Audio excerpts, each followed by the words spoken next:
अस्सलाम वालेकुम। Programme night addition में हम आपको खुशामदीद कहते हैं। नाजरीन, वज़ीर-ए-आज़म की जानिब से वक्त से पहले senate election show off hands के ज़रिए करवाने के ऐलान पर मरीम नवाज़ ने आज सवालात उठाए। आज लाहौर में प्रेस कॉन्फ्रेंस करते हुए मरीम नवाज़ ने कहा कि सेनेट का इलेक्शन पहले या बाद में करा लें, हुकूमत को नहीं बचा सकते। कबल अज़ वक्त सेनेट इलेक्शन से हुकूमत को दवाम नहीं मिलेगा। उनको समझ आ गई है कि हुकूमत के दिन थोड़े रह गए हैं। जो भी हथकंडे आप अपना लें, आपको घर तो जाना ही होगा।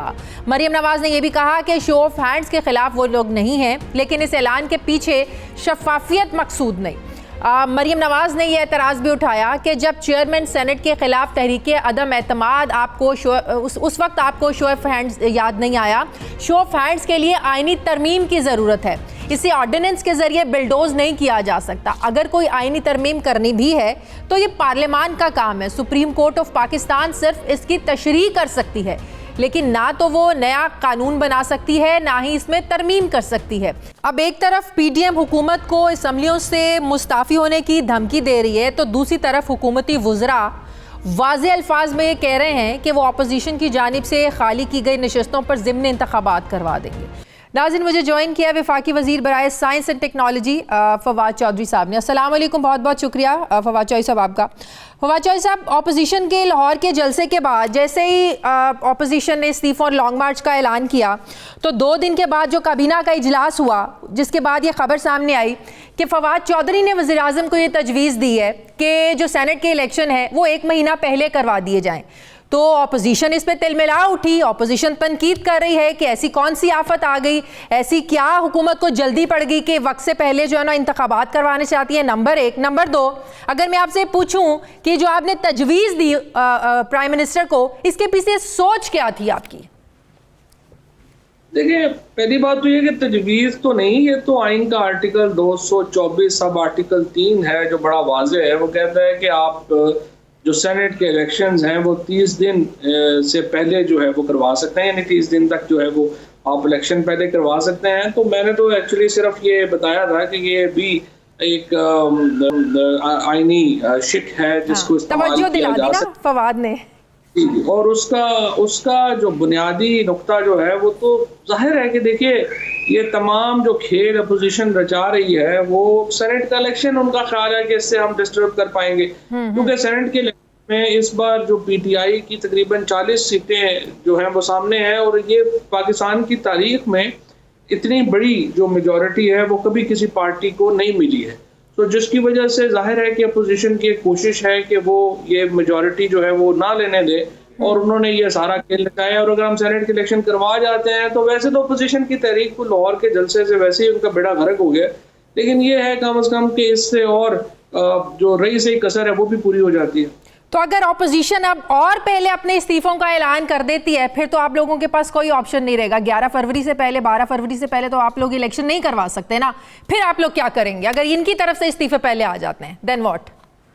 देखिए, इस्तीफे तो खैर वो सेनेट इलेक्शन के बाद भी दे सकते हैं, पहले भी दे सकते हैं। ये तो प्रेरोगेटिव है उनका कि वो इस्तीफे दें, लेकिन मेरा ख्याल नहीं है कि कोई इस्तीफों का कोई इतनी नागहानी सूरत है। या ये तो अभी के सामने जो आपकी पोजीशन है, ये तो बच्चे हैं ना, इनको तो पता ही नहीं। मतलब मरियम बीबी को या बिलावल साहब ने तो फैसले नहीं ना करने अपनी पार्टी में कि किसने इस्तीफा देना है, किसने नहीं देना। फैसला जो है वो नवाज शरीफ और जरदारी साहब जो है वो करेंगे। ये तो सारे अपने अब्बू बचाओ मुहिम के ऊपर ही है ना, इससे ज्यादा तो इनकी कोई पॉलिटिकल वर्थ नहीं। सो मेरा नहीं ख्याल कि जो इनमें कोई भी संजीदा या जांदीदा सियासतदान होंगे वो इस तरह से सिस्टम से खुद को बाहर करेंगे। सो इस्तीफे देने की बात तो नहीं है। और मेरा ये ख्याल है कि ये जो एहतजाजी सियासत वाला मामला है ये भी आपको नजर आना शुरू हो गया, आपके वो आहिस्ता आहिस्ता नीचे जाएगा, और मजीद आप देखेंगे कि आगे और जाके नीचे चला जाएगा। अच्छा, अब बात यह है कि फवाद, दोनों तरफ से आप नहीं समझते कि एक एक कदम पीछे हटने की ज़रूरत है? अगर हुकूमत भी चाहती है कि मामला आप सुलझाया जाए, बात मुफाहमत की तरफ जाई जाए, तो जो हुकूमती कुछ तर्जुमान हैं, कुछ वुज़रा हैं, उन्हें अपना जो सख्त लबो लहजा है, सख्त अल्फाज हैं, उनसे पीछे हटना पड़ेगा। फिर जो अपोजिशन की एक स्ट्रैटेजी है जारहाना सियासत की, उन्हें एक कदम पीछे हटना पड़ेगा। डायलॉग की बात तो आपने भी की है, ऐसा कौन सा पॉइंट है जिस पर ऑपोजिशन और हुकूमत इकट्ठे बैठकर एक टेबल पर डायलॉग कर सकते हैं ताकि कन्फ्रंट्रेशन, तसादुम की तरफ ना हालात आगे चले जाएं? बिल्कुल, मैं आपकी बात से 100% एग्री करता हूँ शाजिया, लेकिन आप भी एग्री करेंगी कि देखिए मामला क्या होता है कि जब तलखियां इतनी ज्यादा बड़ी हुई हों तो फिर आपको एक माहौल क्रिएट करना होता है। हाँ। और मैं तो अपोजिशन के भी जिन लीडरशिप से जब भी मेरी मुलाकात होती है तो मैं उनसे ये कहता हूँ कि आप सबसे ज्यादा कंट्रोवर्शियल चीजों के ऊपर मुज़ाकरात शुरू ना करें, ना इंसिस्ट करें।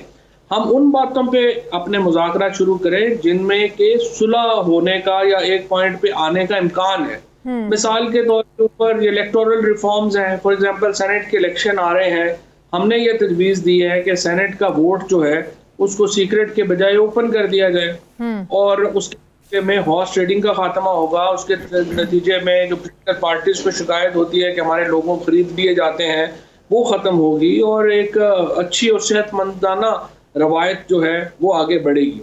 सो अगर आप ऐसी बातों के ऊपर, तो पिछले 2 सालों में हो जाना चाहिए था ना फवाद। 2 साल जाया हो गए अब जब इंतखाबात सर पर आ गए। अगर वाकई ज़ाहिर हुकूमत भी चाहती है, अपोजिशन भी चाहती है कि हॉर्स ट्रेडिंग ना हो, साफ और शफाफ इंतखाबात हो, तो पिछले 2 सालों में अपोजिशन के साथ मिलकर ये काम हो जाना चाहिए था। आईनी तरमीम हो जानी चाहिए थी अगर शो ऑफ हैंड्स के जरिए हुकूमत इंतखाबात करवाना चाहती है। ज़ाया हो गए 2 साल। मैं आपसे एग्री करता हूँ, इलेक्टोरल रिफॉर्म्स के ऊपर हमें पहले काम शुरू हो जाना चाहिए था। हुकूमत की तरफ से भी और अपोजिशन की तरफ से भी, दोनों तरफ से ही मामला जो है उनको आगे बढ़ाने की ज़रूरत थी। और ये जो पहले इलेक्शन की कमेटी बनी थी उसमें भी यही ख्याल था कि इसमें कोई पॉजिटिव बातें आएंगी, लेकिन फिर झगड़ा इतना बढ़ गया कि वो मामला आगे चला नहीं। लेकिन अब भी मौका है, अब इलेक्शन जब करीब आ रहे हैं तो उस वक्त ये हो सकता है, मेरे ख्याल में इसको करना चाहिए। तो ऑपोजिशन के साथ बात हो सकती है इस मौके पर कि आएँ तरमीम करें, क्योंकि आज मरियम नवाज ने भी कहा भाई हमें शो ऑफ हैंड्स के जरिए इंतखाबात करवाने पर मसला नहीं है, ये हर चीज़ में जो आप सदारती ऑर्डिनेंस ले आते हैं इस पर ऑपोजिशन को एतराज़ है। तो ठीक है, नहीं लाते। कॉन्स्टिट्यूशनल अमेंडमेंट हमने मूव की हुई है, PML-NI, उसमें अपनी तजावीज़ दे और उसके मुताबिक कर लेते, कोई प्रॉब्लम नहीं है। अब आपने, हम पार्लियामेंट में स्पीकर साहब ने 2 दफ़ा अपोजिशन को इनवाइट किया था, अपोजिशन के लीडर जो है वो तशरीफ नहीं लाए। अब तीसरी दफ़ा स्पीकर साहब फिर बुला लेते हैं और आप आइए, बैठिए और अपनी तजावीज़ दीजिए। तो उसके बाद भी जो इंतखाबात हैं वो 1 महीना पहले ही होंगे, या अगर ऑपोजिशन कहती है भाई वक्त पे आप लोग करवाएं, आप लोग 1 महीना पहले क्यों करवा रहे हैं, तो फिर आप लोग क्या करेंगे? देखिए ना, हमने तो इलेक्शन की डेट देनी है, फैसला तो इलेक्शन कमीशन नहीं करना है। हाँ। और अमूमी तौर के ऊपर जो डेट हुकूमत देती है, इलेक्शन कमीशन पूरी दुनिया में उसको फॉलो करते हैं। सो इससे ज़्यादा इम्पोर्टेंट यही है कि आप इलेक्शन को शफाफ बनाने के ऊपर तवज्जो दें। डेट तो ज़ाहिर है अभी 3 इलेक्शन पाकिस्तान में 1 महीना पहले हुए हैं, कोई नई बात नहीं है। अच्छा, डिप्टी चेयरमैन सेनेट ने आज ये कहा है सलीम मांडवीवाला साहब ने कि सेनेट का इलेक्शन टाइम पर और कानून के मुताबिक ही होगा, लेकिन अगर इस्तीफे आ जाते हैं तो इसमें तातुल हो सकता है, ताख़ीर हो सकती है। तो वो एक पत्ता आप फेंक रहे हैं, दूसरा पत्ता ऑपोजिशन की तरफ से आ जाता है, तो ये मामला लग रहा है कि लिंगर ऑन ना हो जाए। देखिए ना, इस्तीफे तो जिस तरह मैंने आपको पहले कहा कि वो तो जो भी देना चाहेगा उसका हक है और वो इस्तीफे दे सकते हैं, लेकिन इस वक्त तक मुझे नहीं लगता कि इस वक्त सिवाय इसके कि वो सलीम मांडवीवाला साहब इस्तीफों के बजाय अपनी पार्टी को कहें कि सिंध में गवर्नमेंट ख़त्म कर दें और वहाँ से फिर सिंध के जो 11 सेनेटर आने हैं वो ज़ाहिर 90 दिन के बाद आ जाएंगे जब दोबारा इलेक्शन होंगे। बाकी तीनों सूबे अपने सेनेटर जो हैं वो इलेक्ट कर लेंगे। तो अगर ऑपोजिशन इस्लामाबाद की तरफ बढ़ती है, लॉन्ग मार्च करती है, आप समझते हैं कि क्योस क्रिएट होगा, कन्फ्रंट्रेशन की तरफ जाएंगे हालात और उस नहज पर ना पहुंच जाएं जहां से वापस आना मुश्किल हो जाए, जमहूरी बसात ही ना लपेटी जाए? 77 के हालात हमारे सामने हैं। वैसे तो खैर वो कहते हैं ना, तीर चलेगी ना तलवार उनसे, ये बाजू मेरे आजमाए हुए हैं। मेरा नहीं ख्याल अपोजिशन की इतनी सख्त है कि वो कोई लॉन्ग मार्च वगैरह कर सके। वो तो लाहौर में जलसा नहीं कर सके, उल्टा सिर्फ यही किया है कि जगदई साहब को बुलवा के लाहौरियों और पंजाबियों को गालियां निकलवाई हैं। हाँ। ये तो मरियम नवाज और उनकी पार्टी का हाल है, जो खुद लाहौर से इतने सीटें जीते हुए हैं और अपने लोगों को गालियां बढ़वाई जा रही हैं, तो इससे आप उनकी अकल का अंदाजा लगा लें। दूसरी बात यह है कि ये दूसरा, लेकिन इसके बावजूद भारत, मैं तो समझता हूँ कि अपोजिशन को इस मुश्किल से निकलने का रास्ता देना चाहिए और हुकूमत को बिल्कुल चाहिए कि अपोजिशन के साथ मुज़ाकरात करें, उनको पहल जो करें, भी पहल करें। हाँ पहल करें, कोई प्रॉब्लम नहीं है, हुकूमत को जरूर पहल करनी चाहिए, कोई प्रॉब्लम नहीं। तो आप ही पहल कर लें, आप ही मैसेंजर बन जाएं, मिल लें किसी ऑपोजिशन लीडर से, बात कर लें, आपकी तरफ से ही शुरुआत हो जाए। तजावीज़ तो बड़ी आती हैं आपकी तरफ से ना।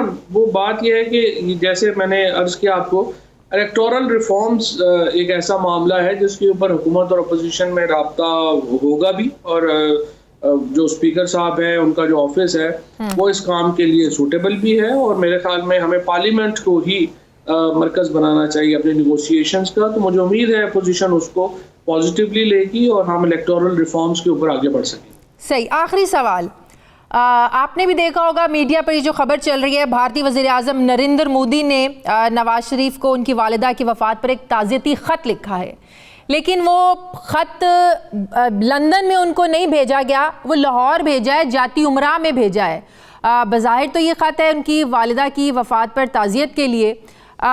इसमें आपको कहीं सियासी एलिमेंट नज़र आता है कि डायरेक्ट वो भारतीय हाई कमीशन से वहाँ पे भी तो भेजा जा सकता था, लंदन में भी तो भेजा जा सकता था, लाहौर क्यों भेजा, वाया लाहौर लंदन जाएगा?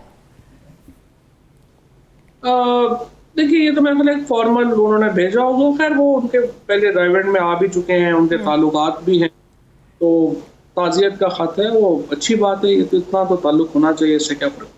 ठीक है, बहुत बहुत शुक्रिया। वफाकी वज़ीर बराए टेक्नोलॉजी फवाद चौधरी साहब मेरे साथ थे, थैंक यू वेरी मच। मुझे प्रोग्राम में नाज़रीन एक ब्रेक लेनी है, वापस आते हैं एक छोटे से वक्फे के बाद।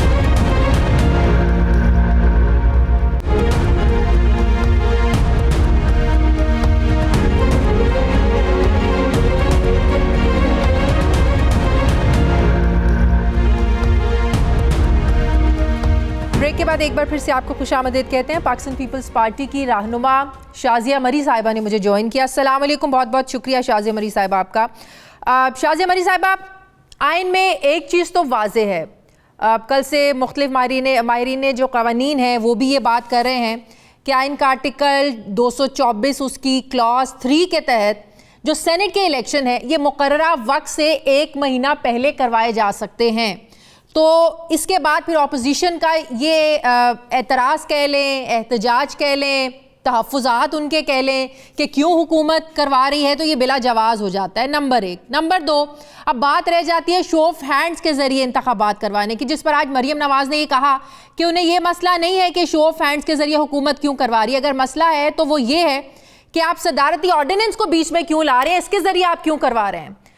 तो मेरा सवाल ये है कि अगर सदारती ऑर्डिनेंस अपोजिशन को काबिल कबूल नहीं है तो फिर आईनी तरमीम में हुकूमत का साथ दे दीजिए। बहुत शुक्रिया शाजिया, आपने प्रोग्राम में लिया। जहां तक सवाल पैदा होता है सेनेट के इलेक्शंस का, देखिए मेरे पास पाकिस्तान का आइन इस वक्त मौजूद है और बहैसियत पार्लियामेंटेरियन बल्कि बहैसियत पाकिस्तानी सिटीजन हम सबको आइन की कॉपी रखनी भी चाहिए, वक्तन फवक्तन इससे रहनुमाई भी हासिल कर लेनी चाहिए। आपने जिक्र किया आर्टिकल 224(3) जिसमें वाज़े लिखा है कि an election to fill the seats in the Senate which are to become vacant on the expiration of the term of the members of Senate. Now, which are to become vacant at the time जब वो पिछला tenure expire हो, तो इसकी language इसमें clear है कि expiration होनी है। और बहरहाल मेरा जो इस वक्त ज्यादा कंसर्न है वो आपकी गुफ्तगू का जो दूसरा पहलू है वो है शो ऑफ हैंड्स के हिसाब से। देखिए एक आर्टिकल 226 भी इसी आइन में मौजूद है और 226 जो है वो वोट के तकद्दुस, उसकी जो सैंक्टिटी या सीक्रेसी है उसके स्पिरिट के तहत जिस वक्त ये आइन बनाया गया तो आइन लिखने वालों ने कुछ उस वक्त अपनी जो विजडम अप्लाई की उसके तहत ये आइन बना, ठीक है ना जी। ये मैं या आप या कोई और पार्लियामेंट से बाहर बैठकर चेंज हम नहीं कर सकते। तो अगर इसमें कोई चेंज आना है या अगर हम चाहते हैं कि आइन के अंदर कोई इस वक्त जो गुफ्तगू हो रही है उसको शामिल किया जाए, तो इसके लिए एक प्रोसेस है जिसके जरिए हमें ये काम करना होता है। जहां तक आपने कहा कि ऑपोजिशन जो है, अच्छा वो प्रोसेस क्या है, वो प्रोसेस क्या है? तरमीम है ना, पार्लियामेंट फोरम में जहां बैठ के होगा। प्रोसेस यही है ना शाजिया कि आप तरमीम का प्रोसेस अपनाएंगे और क्या प्रोसेस होगा? प्रोसेस ये थोड़ी होगा कि मैं टॉक शो पे बैठ के ये बोल दूंगी कि जी कर सकते हैं। देखिए मेरे हाथ में भी नहीं है, वैसे पार्लियामेंटेरियन ये पार्लियामेंट कलेक्ट होती है, कलेक्टिव विजडम होता है। तो एक तो हम ये बहस जो है ना, ये बहस करना भी मैं समझती हूँ कि इसमें हमारा टाइम ही वेस्ट होगा। दूसरा, इलेक्शन पहले या बाद की बात नहीं है। देखिए, एक इलेक्शन जो हो चुका है और जो सेनेटर्स इस वक्त मौजूद हैं जिनकी एक एक्सपायरी डेट है उनकी टर्म की, तो क्या वजह है कि ये हुकूमत इस तरह का ऐलान करती है? तो तशवीश तो होती है ना शाजिया, नहीं होती तो फिर आप शो पे बात भी नहीं करती और मुझे भी ना इस गुफ्तगू का हिस्सा बनाती। तो यकीनन हम सब ये सोचने पर मजबूर हैं कि ऐसा कौन सा मकसद हुकूमत को नजर आ रहा है कि इलेक्शन वक्त से पहले कराने से वो मकसद उनका पूरा हो जाएगा। ये तो बिला वजह की अफरा तफरी, बिला वजह की मजीद कंफ्यूजन और एक अजीब सी कैफियत मेरा ख्याल पैदा करने की एक नाकाम कोशिश है। देखिए, आइन में हर चीज क्या समझती हैं, अगर ये इंतखाबात पहले होते हैं, ऑपोजिशन को इससे क्या नुकसान होगा?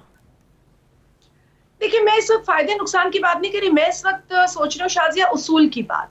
इस वक्त हम जो उसूल फॉलो करते हैं या जो एक्शंस हम लेते हैं वो हमारे पास लिखे गए कवानीन या आइन में मौजूद है। अगर एक चीज आइन में मौजूद है, मैं उससे हटकर फैसला क्यों करूं? एक्चुअली मैं ये खुद सोच रही हूँ, मैं उससे हटकर फैसला क्यों करूं या हुकूमत उससे हटकर बात क्यों करे? हुकूमत अगर जल्दी भी कराएगी तो ठीक है, हुकूमत के पास कोई प्लान होगा जल्दी कराने का और ऑपोजिशन के पास कोई प्लान होगा उस फैसले को चैलेंज करने का।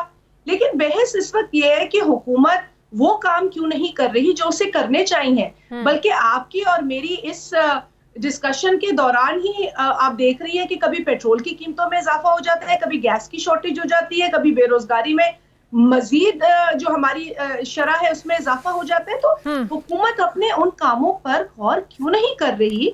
ज्यादा तो इस वक्त हुकूमत की, आप समझते हैं कि सेनेट के इलेक्शन में हॉर्स ट्रेडिंग होती है? सेनेट के इलेक्शन में पैसा चलता है, हर साल ये इल्जामात लगते हैं ना? देखिए, सेनेट के इलेक्शन में हर जमात जो है वो हिस्सा लेती है, ठीक है ना जी। और अगर ये चीज सामने आ रही है कि इस इलेक्शन में कोई रॉन्ग प्रैक्टिस होती है तो उस पर बैठकर अगर पार्लियामेंट में बात हो और जैसे मैंने कहा कि ये आइन है, इसमें कोई चेंज आता है तो उस चेंज की तजवीज पार्लियामेंट में आती है। बिल्कुल, उस तजवीज को तो हुकूमत तो कह रही है कि आए बैठे हमारे साथ पार्लियामेंट में, हम मिलके आईनी तरमीम कर लेते हैं इस पे। दोनों तरफ से जो एतराजात होते हैं, ऐसी तो कोई पेशकश और इतने अच्छे तरीके से तो किसी ने बात नहीं की शाजिया जिस तरह आप बात कर रही हैं। बड़े अजीब अजीब लहजों से मुखातिब अभी आपसे पहले फवाद चौधरी साहब मेरे साथ थे, उन्होंने कहा बिल्कुल ठीक है, अगर सदारती ऑर्डिनेंस पे इन्हें एतराज है तो आए बैठे, वेलकम करते हैं, आप हमारे साथ आके आईनी तरमीम कर लें। अभी फवाद चौधरी साहब ने कहा है मेरे प्रोग्राम में। शाजिया, अगर ऑर्डिनेंस पर ही कानून बनाने थे या इसी तरह मुल्क चलाना था तो पाकिस्तान के आइन की क्या जरूरत पड़ी? अगर पाकिस्तान में आइन है, पाकिस्तान के अंदर पार्लियामेंट है, तो पार्लियामेंट के ताबे तमाम इदारे हों और पार्लियामेंट को किस तरह चलाना है उसकी वो जो रूह और स्पिरिट है वो आइन में दर्ज है। मैं और आप इस बहस में पढ़ते उस वक्त हैं जब वो लोग ऐसे शोशे छोड़ देते हैं जो अपना काम नहीं करना चाहते। सही। तो मैं तो हुकूमत को आपके तवस्सुत से ये याद दिलाऊंगी कि जो वादे उन्होंने किए थे इलेक्शन में, कम से कम उन वादों का आधा नहीं तो एक चौथाई नहीं तो एक चौथाई का एक चौथाई अमल करके दिखाएं, क्योंकि इस वक्त अवाम बेचैन है। इस वक्त लोगों की मुश्किलात में पे दर पे इजाफा होता चला जा रहा है। रोज का एक नया शोशा छोड़ने से हुकूमत अपनी जिम्मेदारियों से बरी नहीं हो सकती। अच्छा शाजिया मरी साहिबा, अब जरदारी साहब की जो सियासत है और शहबाज शरीफ साहब की सियासत है, ये किसी से बात ढकी छुपी नहीं है कि दोनों का जो अंदाज़ सियासत है वो मुफाहमाना रहा है, मुफाहमती सियासत पर बिलीव रखते हैं। जरदारी साहब को तो मुफाहमत का बादशाह भी कहा जाता है। लेकिन अगर हम बाहर देखें, बाहर बिलावल भुट्टो जरदारी और मरियम नवाज साहिबा दोनों जारहाना सियासत कर रहे हैं, लेकिन जब बात आती है इस्तीफों की तो क्या हम ये कह सकते हैं कि जरदारी साहब की राय इसमें शामिल है? क्योंकि वो तो हमेशा कन्फ्रंट्रेशन से आगे की बात करते हैं कि कन्फ्रंट्रेशन से हटके जो मुफाहमत की बात है, मिलजुल कर मामलात को हल करने की बात है, उस पर अमल किया जाए। तो इस्तीफों की बात पे क्या हम ये कह सकते हैं कि आसिफ अली जरदारी और जो बिलावल भुट्टो जरदारी हैं वो एक पेज पे?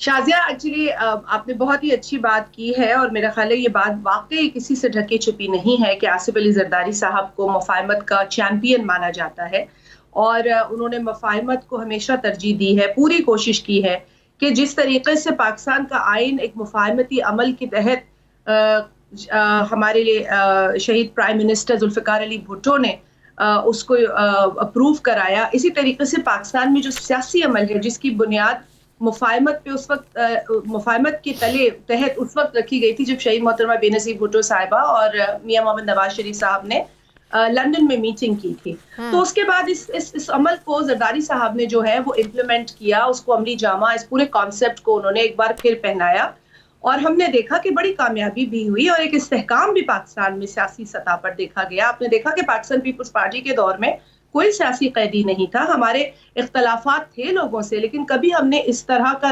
रास्ता नहीं अपनाया और उस वक्त टेम्परेचर्स भी खासे कंट्रोल थे। लेकिन अब जरा सूरत हाल मुख्तलिफ है। बिल्कुल अब भी मैं समझती हूँ कि जरदारी साहब जो हैं वो रेकन्सिलिएशन में यकीन रखते हैं। हाँ। लेकिन पीपल्स पार्टी ने अगर मफाहमत की सियासत की है तो मज़ाहमत की भी सियासत की है। पीपल्स पार्टी का रिकॉर्ड दोनों लिहाज से एक हकीकत है और अगर पाकिस्तान पीपल्स पार्टी अभी जरदारी साहब मज़ाहमत की सियासत के लिए तैयार है। जरदारी साहब को जिस चीज के लिए मजबूर करेंगे तो फिर अब आखिर में तो सियासतदान फिर वही रास्ता लेगा ना जी।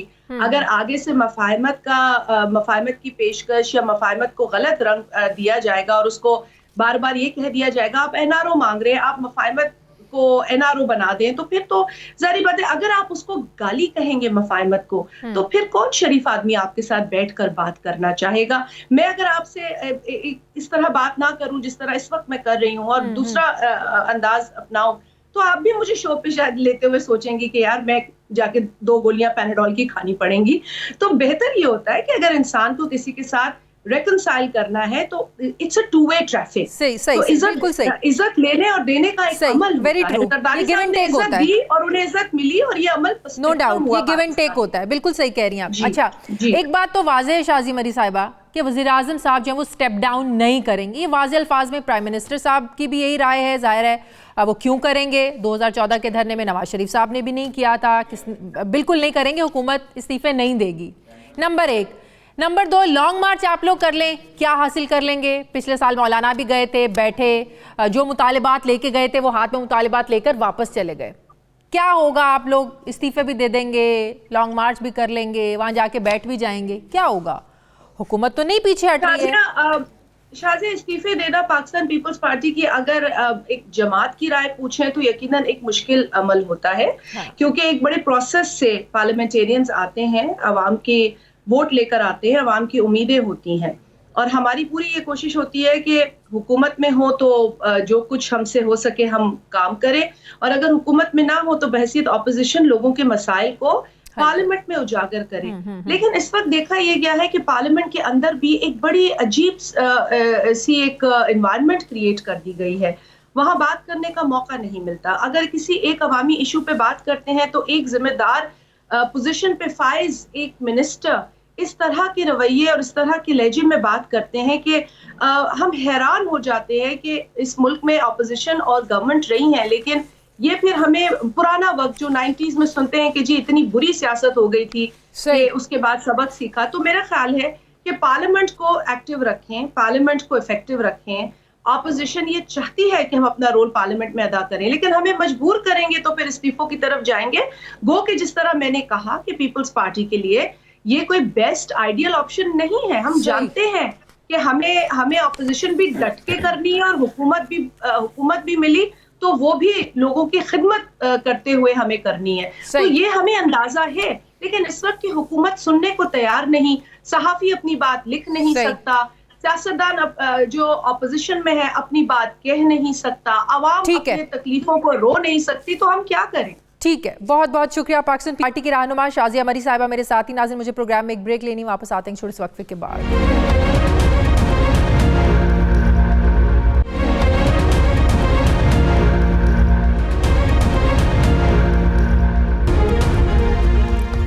ब्रेक के बाद एक बार फिर से आपको खुशामदीद कहते हैं। नाज़रीन वज़ीर आज़म ने गुज़श्ता दिनों एक ट्वीट किया। अपने ट्वीट में वज़ीर आज़म ने 100 रुपये किलोग्राम फ़रोख्त होने वाली चीनी 81 रुपये होने पर अपनी टीम को मुबारकबाद पेश की। चीनी फ़ी किलो कीमत पर 19 रुपये कमी होने पर वैसे मुबारकबाद तो बनती है, लेकिन दूसरी तरफ हकीकत ये भी है कि जब वज़ीर-ए-आज़म इमरान खान इक़्तिदार में आए थे तब यही चीनी जो थी ये फ़ी किलो इसकी कीमत 53 रुपये थी। मतलब ये है कि मौजूदा कीमत से भी 28 रुपये कीमत सस्ती थी। अब 2 सालों में 28 रुपये चीनी के क्यों बढ़े, इसका ज़िम्मेदार कौन है? यकीनन इस पर भी गौर होना चाहिए। इस बात में कोई शक नहीं है कि महंगाई में मामूली कमी ज़रूर हुई है, लेकिन इस मामूली कमी के जो समरात हैं ये आम आदमी तक पहुंचते हुए नज़र नहीं आ रहे हैं, क्योंकि अशियाए ज़रूरियात की कीमतों में मामूली कमी के साथ ही हुकूमत ने बिजली और पेट्रोल की कीमतों में इजाफा कर दिया है। जबकि इसके साथ ही मुल्क की मईशत के लिए एक बुरी खबर इसको कह लें वो ये है कि स्टेट बैंक के मुताबिक मुल्क में बैरूनी सरमायाकारी में 80% कमी वाक़ हुई है। यकीनी तौर पर इस सरमायाकारी में कमी की एक वजह कोरोना वायरस भी है, लेकिन हुकूमती पॉलिसीज़ और मुल्क में जारी सियासी अदम इस्तेहकाम भी इसकी बड़ी वजूहात में शामिल है। जबकि हुकूमत की मौशी पॉलिसी से ऐसा लग रहा है कि हुकूमत एक नई मुश्किल में फंस चुकी है और इससे निकलना शायद इतना आसान नहीं होगा, क्योंकि दोस्त ममालिक से लिए जाने वाले कर्जा जात की वापसी का वक्त और मुतालबात शुरू हो गए हैं। पाकिस्तान ने आज सऊदी अरब को कर्ज की दूसरी किस्त अदा कर दी है। पाकिस्तान की जानिब से सऊदी अरब को 3 अरब डॉलर की ये दूसरी किस्त दी गई है। बाकी रह जाने वाला 1 अरब डॉलर भी पाकिस्तान आइंदा महीने अदा करेगा। आपको ये हम बताएं कि पाकिस्तान ने सऊदी अरब को कर्ज वापसी की मद में दिया जाने वाला 1 अरब डॉलर चीन से 1.5 अरब डॉलर कर्ज ले कर दिया है। मतलब ये हुआ कि कर्ज वापस करने के लिए हुकूमत ने मजीद कर्ज लिया है। जबकि अगले साल के आगाज़ पर पाकिस्तान ने अमारात से भी लिए गए जो 2 अरब डॉलर हैं इनको वापस करना है। अब ये वो 2 अरब डॉलर कहाँ से आएंगे, अब ये भी एक सवालिया निशान है। हुकूमत किससे कर्ज लेकर अमारात को वापस करेगी? फिर इसके बाद अगले साल के वस्त में चीन से लिए गए 3 अरब डॉलर कर्ज की मुद्दत भी ख़त्म हो रही है। हुकूमत के लिए ये तमाम अदायगियाँ कितनी मुश्किलात पैदा कर सकती हैं और इसके मुल्की मईशत पर कितने मनफी असरात जो है ना मुरतब हो सकते हैं, मैं बात करूँगी। मुझे ज्वाइन किया है माहिर मौशात डॉक्टर इशफाक हसन साहब ने। अस्सलाम वालेकुम, बहुत बहुत शुक्रिया डॉक्टर साहब आपका। डॉक्टर साहब, हुकूमत तो जो ट्वीट्स कर रही है, वज़रा भी ये ट्वीट्स करते हैं, प्राइम मिनिस्टर साहब ने भी ट्वीट की कि हमारे जो मौशी इंडिकेटर्स हैं ये मस्बत समत में जा रहे हैं। अगर मैं आपसे पूछूं कि हमारी जो मईशत है किस हद तक स्टेबल हो रही है, मज़ीद होती हुई नज़र आ रही है, आपका क्या जवाब होगा? और ख़ासकर अगर मैं प्राइवेट सेक्टर के हवाले से पूछूं कि वो कितना रिकवर हुआ है, प्राइवेट सेक्टर का कॉन्फिडेंस कितना बहाल हुआ है, तो क्या जवाब है इसका? Thank you. देखें, ये हकीकत है कि पाकिस्तान की मईशत में इस वक्त एक स्टेबिलिटी है और प्राइवेट सेक्टर का कॉन्फिडेंस भी काफ़ी बहाल हुआ है और गवर्नमेंट की जो पॉलिसीज़ है वो स्टेबल भी है और प्रेडिक्टेबल भी हो गई है और उसकी वजह से प्राइवेट सेक्टर का कॉन्फिडेंस मज़ीद बढ़ा है और वो अपनी एक्टिविटी को उन्होंने बढ़ाया है और उसके असरात अगर हम लार्ज स्केल मैन्युफैक्चरिंग सेक्टर को देखें तो वो कोविड की वजह से जो काफ़ी नीचे की तरफ हम चले गए थे वहाँ से हम ऊपर की तरफ आ रहे हैं। अभी हम प्री कोविड के लेवल पे पहुँचे हैं। वो जो जितना ज़ाया हुआ था उसको हमने रिकवर किया है। तो सिम्त बिल्कुल ठीक है, स्टेबिलिटी है, लेकिन ये लेकिन बहुत अहम है, इसलिए कि ये सब कुछ इसलिए हो रहा है कि IMF का प्रोग्राम सस्पेंडेड है और उसकी वजह से जो IMF के प्रोग्राम में रहने से पूछने लगी थी, IMF का जो प्रोग्राम है ये फरवरी 2020 से सस्पेंडेड है, if I am not wrong. ये कब तक सस्पेंडेड रहेगा? इस ड्यूरेशन में तकरीबन 10 महीने हो गए। क्या नेगेटिव और पॉजिटिव इसके एस्पेक्ट आपके नज़दीक रहे? यही तो वजह है ना कि जब IMF का प्रोग्राम होता है तो वो अनसर्टेन सिचुएशन क्रिएट कर देता है। देखिए, अगर मैं एक बिजनेसमैन हूँ, सुबह नाश्ते पे बैठा हूँ, टेबल पर पता चला, मैं टीवी देख रहा हूँ कि 10 रुपये एक्सचेंज रेट जो है डिवैल्यू हो गया। अब मैं परेशान हूँ, वो शाम होते होते फिर 2 रुपये रिकवर कर गया। अगले दिन के लिए मैं सीने पर हाथ रख के बैठा हुआ हूँ कि पता नहीं क्या होने वाला है, फिर देखा तो 6 रुपये मजीद डिवैल्यू हो गया।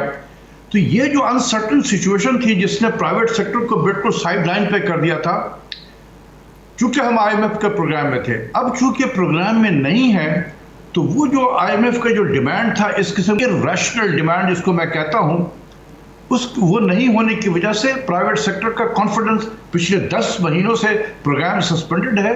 तो प्राइवेट सेक्टर का ये तो बड़ी अच्छी बात है डॉक्टर साहब, प्रोग्राम सस्पेंडेड है, प्राइवेट सेक्टर का कॉन्फिडेंस भी बहाल हो रहा है, प्राइवेट सेक्टर जो है ये ऊपर भी जा रहा है। लेकिन फिर हैरानगी तब होती है जब एक इंटरव्यू में प्राइम मिनिस्टर साहब ये कहते हैं कि हमारी गलती थी, हमें IMF में बहुत पहले चले जाना चाहिए था। एक तरफ IMF का प्रोग्राम सस्पेंडेड होने से हमें फ़ायदा हो रहा है, दूसरी तरफ हम साथ ये भी कह रहे हैं कि हमें बहुत पहले चले जाना चाहिए था। कल के मैंने बिजनेस के अखबार में यही चीज लिखी है, मैंने इसी पे लिखा है, जिसमें मैंने कहा कि प्राइम मिनिस्टर साहब आप IMF के प्रोग्राम में बिल्कुल राइट टाइम पे चले गए थे। देखिए, हर जब जो नई गवर्नमेंट आती है ना, तो उसका जो फर्स्ट 100 डेज होता है वो बहुत अहम होता है।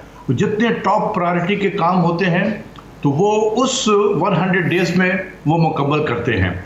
तो हम तो 81st डे में हम IMF के साथ मुज़ाकरात कर रहे थे, तो we were much ahead of 100 days. हम विद इन 100 डेज में IMF के पास थे, और कितनी जल्दी कर सकता है आदमी। तो टाइम पे गए थे, लेकिन हुआ ये था कि जब IMF की टीम पाकिस्तान में आई तो उसने एक लिस्ट पकड़ा दिया हमें, उसको हम प्रायर एक्शन कहते हैं, कि देखिए प्रोग्राम साइन करने से पहले आपने ये करना है। और इतने तबाहकुन किस्म के वो एक्शंस थे कि आप हैरान हो जाएंगे कि ये गैस की प्राइस को एक झटके में कहीं पहुंचा दो, इंटरेस्ट रेट को कहीं पहुंचाओ, एक्सचेंज रेट को कहीं पहुंचा दो। तो इसका मतलब है जो इतने पॉजिटिविटी नजर आ रही है वो सिर्फ इस वजह से आ रही है कि IMF का प्रोग्राम सस्पेंडेड है, वो मुअत्तल है। बिल्कुल सही कह रहे हैं, बिल्कुल सही कह रही हैं आप, बिल्कुल सही है। जिस दिन हम दोबारा सस्पेंडेड रहेगा, देखें अभी तक तो देखें प्रोग्राम सस्पेंडेड भी है, और अगर असल पर्पस क्या है कि पाकिस्तान की मईशत में बेहतरी आनी चाहिए। IMF का प्रोग्राम भी तो इसी पर्पस के लिए है ना, कि प्रोग्राम में बेहतरी आनी चाहिए। तो बेहतरी जब IMF का प्रोग्राम में होते हैं तो बेहतरी के बजाय बदतरी आ जाती है। जब प्रोग्राम सस्पेंडेड होता है तो हम बेहतरी में दाखिल हो जाते हैं। तो फिर एक मुल्क का वजीर आजम, उसके लिए तो यही है ना कि मईशत हमारी बेहतर हो। तो मईशत उसी वक्त बेहतर हो रही है जब इसका एक और भी तो नतीजा निकलता है डॉक्टर साहब, वो ये कि भाई हम IMF के प्रोग्राम के बगैर भी चल सकते हैं और बहुत अच्छा चल सकते हैं। देखिए 10 महीने तो चल गई है ना। हाँ, 10 महीने तो चली है। और आप ये भी देखें कि सऊदी अरब को हमने इसी दौरान में $2 बिलियन हमने वापस भी कर दिया, कहीं लेकर किया है, लेकिन वो भी चाइना अगर से हम वो लेके हमारे किया पास ना, कोई हमारे साथ चाइना से लेके किया ना। जी, ट्राइड एंड टेस्टेड फ्रेंड है। हाँ, तो चाइना हर लम्हे पाकिस्तान के साथ खड़ा है, ऐसे मुश्किल हालात में भी हमारे साथ खड़ा हो गया। हमने सिर्फ कहा कि भाई देखें सऊदी अरब को पैसे वापस करने हैं, उन्होंने कहा कि दे दो जाके उनको, हमने दे दिए। पहले $1 बिलियन दिया, अभी $1 बिलियन और दे दिया कल परसों। तो बात यह है कि IMF के बगैर अगर मईशत चल रही है तो भाई चले इसी तरीके से जैसे चल रही है। हम आहिस्ता आहिस्ता रिकवर तो कर गए हैं। जो नेगेटिव इम्पैक्ट पड़ा था कोविड-19 का, हम उससे निकल रहे हैं और उसके रिजल्ट भी हमें नजर आ रहे हैं। हमारी इंडस्ट्रियल एक्टिविटी बढ़ चुकी है। बहुत बहुत शुक्रिया माहिर मौशियात डॉक्टर इशफाक हसन साहब मेरे साथ हैं। नाज़रीन, मुझे प्रोग्राम में एक ब्रेक लेनी है, वापस आते हैं छोटे से वक्फे के बाद।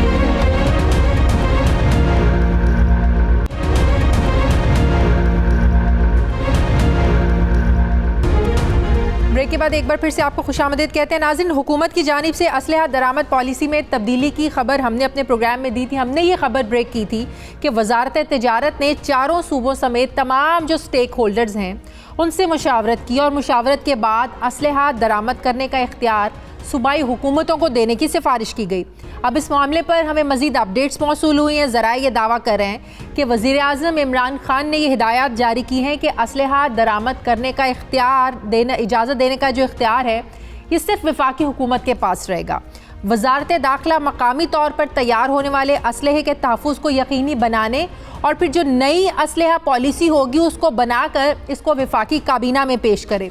इस हवाले से ज़रा ये भी बता रहे हैं कि वफाकी हुकूमत ने चारों सूबों बशमूल आज़ाद जम्मू कश्मीर और गिलगित बल्तिस्तान की हुकूमतों को असलहा और एम्यूनेशन दरामद करने का इख्तियार देने से इनकार कर दिया और ये कहा गया है कि सूबों और आज़ाद कश्मीर को असलहा दरामद करने की इजाज़त देने का इख्तियार आइन के आर्टिकल 151 के मुनाफी है, उसके खिलाफ वर्जी है। ये आपको ये भी बताएं कि इंपोर्ट पॉलिसी ऑर्डर्स में तरमीम के बायस असलहा डीलर्स और इनफरादी तौर पर असलहा दरामद करने के जो ऑर्डर्स हैं वो कैंसिल हो चुके हैं, क्योंकि आलमी कंपनियां वफाकी या सूबाई हुकूमतों की जानिब से NOC के बगैर असलहा पाकिस्तान को बेचने पर तैयार नहीं है। सवाल ये है कि वज़ीर आज़म की हिदायत के बाद क्या आलमी कंपनियों के जो एतराज़ात हैं ये ख़त्म हो जाएंगे।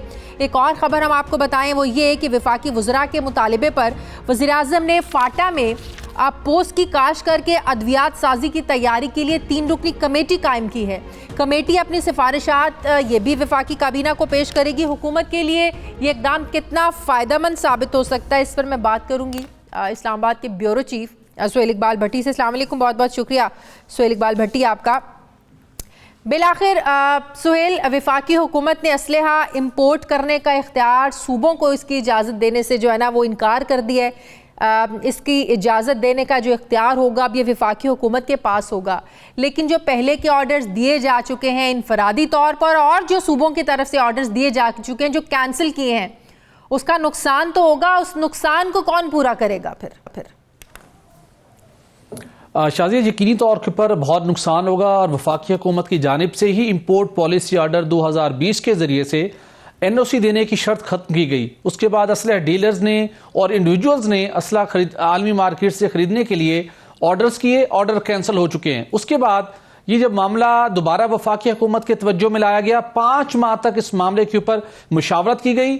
सूबा पंजाब, खैबर पख्तूनख्वा, सिंध, बलोचिस्तान, आज़ाद कश्मीर और गिलगित बल्तिस्तान के साथ बहुत एक तवील सेशन हुए। वजारत दाखिला ने शुरू में कुछ अमूर की मुखालफत की, बाद में किसी हद तक वो भी एग्री कर गए और उसके बाद ये तय हुआ कि 4 सूबों समेत आज़ाद कश्मीर GB के हवाले से NOC मुतलका सूबाई हुकूमतें देंगी और वजारत दाखिला का किरदार सिर्फ और सिर्फ इस्लामाबाद की हद तक होगा। 5 माह के वर्किंग के बाद वफाकी kabina के सामने मामला गया, अब उसको रिजेक्ट कर दिया गया है। प्राइम मिनिस्टर ने स्टैंस लिया कि ये इजाजत नहीं दी जा सकती, आइन के आर्टिकल 151 की खिलाफ वर्जी है। वफाकी kabina की सिफारिशात को रिजेक्ट किया है वज़ीर आज़म ने।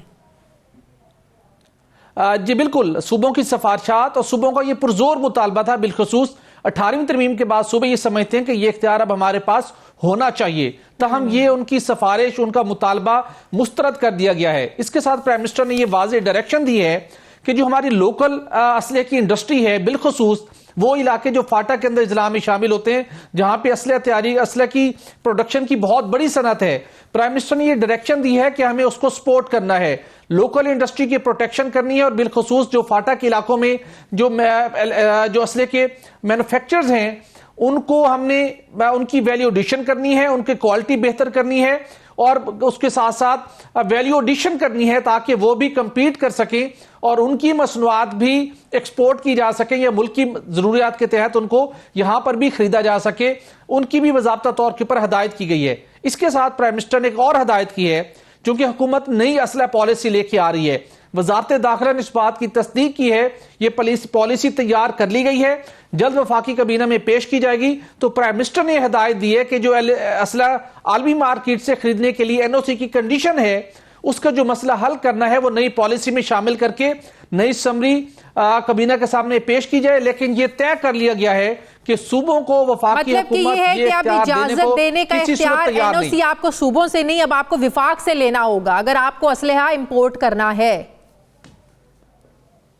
एग्जैक्टली बिल्कुल, असूली तौर के ऊपर यह तय कर लिया गया है कि सूबों को यह इख्तियार नहीं दिया जाएगा। वफाकी हुकूमत ये इख्तियार अपने पास रखेगी। नई असलहा पॉलिसी जो कि इम्कान है आइंदा हफ्ते वफाकी kabina के इजलास में पेश की जाए, उसके अंदर NOC का मामला हल किया जाएगा। उसके बाद असले डीलर्स अपने कंसर्न को दूर कर सकेंगे, लेकिन सूबों को ये इख्तियार हासिल नहीं होगा। ये बात वाज़ेह तौर पर तय हो चुकी है। उसके साथ प्राइम मिनिस्टर ने एक और इनिशिएटिव लिया है। जी, मैं पोस्ट की काश के हवाले से आपसे पूछना चाह रही थी कि ये हुकूमत क्यों इतना जोर दे रही है पोस्ट की काश पर, और इस हवाले से जो कमेटी बनाई गई है उनमें कौन शामिल है? असल में पोस्ट से बहुत सी अद्वियात तैयार हो रही हैं। ये पहले वफाकी हुकूमत एक असूली तौर पर फैसला कर चुकी है। मरी और पंजाब के कुछ इलाकों में, सिंध के कुछ इलाकों में कि एक मखसूस एरिया के अंदर पोस्ट काश्त की जाए, उससे पाकिस्तान खतीर ज़रिए मुबादला कमा सकता है। तो कुछ वज़रा ने कबीना के इजलास के अंदर मुतालबा किया है कि पोस्ट की काश्त के हवाले से सबसे मौजूदतरीन इलाके हैं फाटा के जिला, और वहां पर बहुत सालों तक लोग बड़े पैमाने पर इस फसल को काश्त करते हैं। तो हमें वहां के लोगों को इस बात की इजाजत होनी चाहिए कि रेगुलेटेड वे में वहां पे पॉपी की फसल को काश्त किया जाए और उसको मेडिकल पर्पस के लिए उससे अद्वियात बनाई जा सकें। तो अब प्राइम मिनिस्टर ने 3 रुकनी कमेटी बना दी है, जिसमें वफाकी वजीर इंसदाद मंशियात, उसके साथ वफाकी वजीर साइंस और टेक्नोलॉजी और वज़ीर-ए-आज़म के मामले खुसूसी बराए सेहत डॉक्टर फैसल शामिल होंगे। वो अपनी सिफारिशात देंगे। और फिर फाटा के अंदर भी अलग ये रहा है कि वफाकी हुकूमत वहां के मकीनों को पोस्ट की फसल काश्त करने की इजाजत देने जा रही है ताकि वो उनको आमदन भी मिल सके, लेकिन वो मखसूस मकासद के लिए होगी, उसे मिसयूज करने की इजाजत किसी सूरत नहीं दी जाएगी। बहुत बहुत शुक्रिया। इस्लामाबाद की ब्यूरो चीफ सुहेब भट्टी मेरे साथ है, थैंक यू वेरी मच। नाज़रीन, प्रोग्राम का वक्त खत्म हो गया। प्रोग्राम के लिए आप हमें फीडबैक ज़रूर दीजिएगा। मुझे इजाज़त दीजिए, अपना ख्याल रखिएगा। अल्लाह हाफ़िज़।